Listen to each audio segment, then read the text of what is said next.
মথুরাপুর থেকে এবার ব্যারাকপুরের দিকে নজর রাখার পালা। ব্যারাকপুরে কঠিন লড়াইয়ের মুখে সিপিএম এর দেবদূত ঘোষ। ভোটে জিততে প্রচারে কোন বিষয়টি সামনে রাখছেন তিনি? দেবদূত ঘোষ কি বলছেন শুনবো। হাই ভোল্টেজ কেন্দ্র ব্যারাকপুর লোকসভা কেন্দ্র, আর সেই ব্যারাকপুর লোকসভা কেন্দ্রে এবার সিপিআইএম প্রার্থী টলিউডের তারকা মুখ, আমরা প্রত্যেকেই চিনি তাকে, দেবদূত ঘোষ। আমার সঙ্গে তিনি রয়েছেন। দেবদূত দা, রিপাবলিক বাংলায় আপনাকে স্বাগত। লড়াইটা কতটা কঠিন বলে মনে হচ্ছে? আমাদের লড়াই কঠিন হয় না, তার কারণ আমি তো একা একা লড়ি না, আমাদের দল লড়ে। লড়াই কখনোই কঠিন হয় না, সময় দিতে হয়। আমি এই অঞ্চলে অভিনয়ের কারণে, নাটকের অভিনয়ের কারণে আসি। দর্শক 18 থেকে 40 বছর বয়সের দর্শক নেই, সব নিজের পেটে জোগাড় করতে ভিন রাজ্যে চলে গেছে।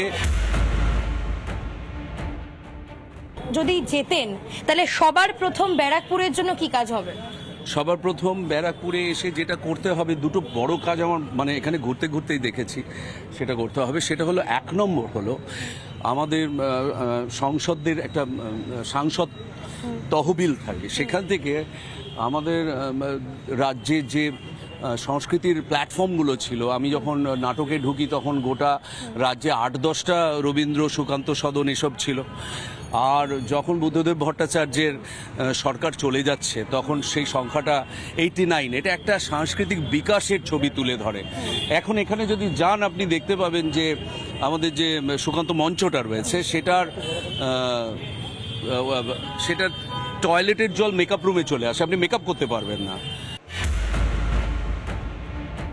আর এখানে মূল যেটা শিল্পের জমিতে যাতে শিল্প হয় এবং সেটার আইন প্রণয়ন করা যায় কি করে, সংসদে তার কথা তুলতে হবে, সেই লড়াইগুলো রয়েছে। প্রচুর শিল্প সম্মেলন হয়, শিল্পে বিনিয়োগ কোথায়?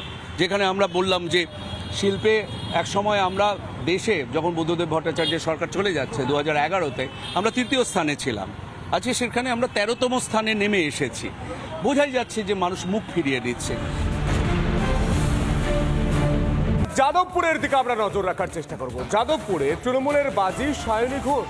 প্রতিপক্ষদের সম্পর্কে কি বলছেন তারকা প্রার্থী, শুনুন।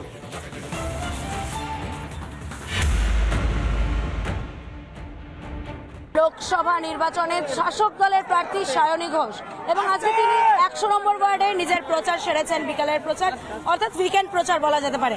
সায়নী, উইকেন্ড প্রচার একদিকে, উইকেন্ডের বিকেলে প্রচার যাদবপুরের 100 নম্বর ওয়ার্ডে, সারা কিরকম? ভালো, যেরকম দেখছেন সেরকমই দেখাবেন, এবং অত্যন্ত স্বতঃস্ফূর্ত, স্পন্টেনিয়াস, ইতিবাচক। মমতা বন্দ্যোপাধ্যায়ের সঙ্গে যাদবপুর লোকসভা কেন্দ্রের মানুষ ছিল, আছে এবং আগামী দিনেও থাকবে। সায়নী, তুমি প্রচার শেষ করলে নাকতলায় থাকা, অর্থাৎ প্রাক্তন শিক্ষামন্ত্রী পার্থ চট্টোপাধ্যায়ের পাড়া। এটা মানুষের মধ্যে অনেক রকম প্রশ্ন জেগেছিল সেই সময় যখন পার্থ চট্টোপাধ্যায় গ্রেপ্তার হয়েছিলেন এবং নিয়োগ দুর্নীতির জেরে গ্রেপ্তার হয়েছিলেন। এই অঞ্চলের মানুষদেরকে কি বলবে? তদন্তের মতো চলবে, এবং পার্থদা বাদেও আরও অন্যান্য বহু কর্মীরা রয়েছেন, এমএলএ রয়েছেন, কাউন্সিলর রয়েছেন, যারা নিবেদিত প্রাণ হয়ে মানুষের জন্য কাজ করছে। কাজে আমার মনে হয় যে মমতা বন্দ্যোপাধ্যায়কে দেখে সবাই ভোট দেয়, তার উন্নয়নকে দেখে সবাই ভোট দেয়, দের should be no problem.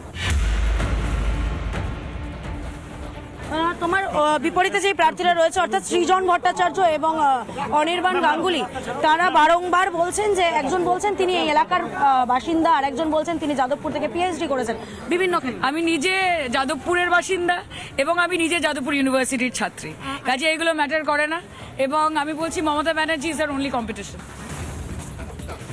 Jadavpur থেকে মথুরাপুরের দিকে আমরা নজর রাখবো। মথুরাপুর লোকসভা কেন্দ্রে এবারে বিজেপির প্রার্থী অশোক পুরকাইত। তার লড়াই তৃণমূলের বাপি হালদারের সঙ্গে। প্রতিপক্ষকে টেক্কা দিতে কি কৌশল নিচ্ছেন বিজেপি প্রার্থী, চলতে চলতে বলতে বলতে প্রার্থীর কাছ থেকে শুনবো সেই কথা। শুনুন।